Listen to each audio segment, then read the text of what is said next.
আবারও বিসমিল্লাহির রহমানির রহিম। সম্মানিত ওসমানীনগরবাসী, বিশ্বনাথবাসী, আমাদের প্রিয় নেতা বিএনপির কেন্দ্রীয় কমিটি নির্বাহী কমিটির আন্তর্জাতিক বিষয়ক সম্পাদক আমাদের প্রিয় নেতা জনাব তারেক রহমান সাহেবের আন্তর্জাতিক বিষয়ক উপদেষ্টা, ওসমানীনগরের তৃতীয় সন্তান, যাকে কেন্দ্র করে ইতিমধ্যে আগামী দিনে এই সিলেটের উন্নয়ন, সমৃদ্ধি এবং বিএনপি পরিবারের রাজনীতি ঐক্যবদ্ধ হওয়ার প্রতিপাদ্য বিষয় হিসেবে ইতিমধ্যে নেতাকর্মীর মধ্যে যে বিষয়টি দাঁড়িয়েছে, আমরা বিশ্বাস করি আমাদের প্রিয় নেতার নেতৃত্বে এই ওসমানীনগর বৃহত্তর সিলেটের আগামী দিনের বিএনপির গণনার রাজনীতি, ছাত্র দলের রাজনীতি, যুব দলের রাজনীতি, উনি একটা মেধার ভিত্তিতে রাজনীতির জানান দিতে চান।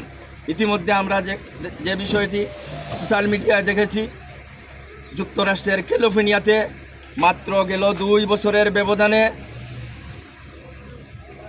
হার্ভার্ড সহ ক্যালিফোর্নিয়া সহ আমেরিকার নামকরা বিশ্ববিদ্যালয়ের 2 বছরের ব্যবধানে 100-এর অধিক মেধাবী ছাত্র, পিএইচডি ডিগ্রিধারী ছাত্র 2 বছরের ব্যবধানে জনাব হুমায়ুন কবির সাহেব সৃষ্টি করেছেন। সেই হিসাবে আমরাও বিশ্বাস করি আগামী দিনে ওসমানীনগরের রাজনীতিতে মেধার বিকাশ ঘটবে এবং সমতার ভিত্তিতে তিনি রাজনীতি করতে চান। আমরা বিশ্বাস করি উনি সাদামনের মানুষ, একজন পরিচ্ছন্ন রাজনীতির অধিকারী। বাংলাদেশ জাতীয়তাবাদী দলের রাজনীতি ভালো মানুষের রাজনীতি, পরিচ্ছন্ন রাজনীতি, দুর্নীতিমুক্ত রাজনীতি, সন্ত্রাসমুক্ত রাজনীতি। সেই হিসাবে ওসমানীনগরের মানুষ, বিশ্বনাথের মানুষ, সিলেটের মানুষ আগামী দিনের রাজনীতিতে জনাব হুমায়ুন কবির সাহেবকে একজন পরিচ্ছন্ন রাজনীতিবিদ হিসাবে স্বল্প সময়ের ভিতরে উনি জনগণের হৃদয় কাটতে সক্ষম হয়েছেন। আমরা বিশ্বাস করি উনি যদি দীর্ঘ সময় আমাদের সাথে দেন, জনগণের সাথে তার সম্পৃক্ততা ঘটে, আমরা বিশ্বাস করি ইলিয়াস আলীর চাইতেও বেশি জনপ্রিয় হয়ে উঠবেন আমাদের প্রিয় নেতা জনাব হুমায়ুন কবির সাহেব।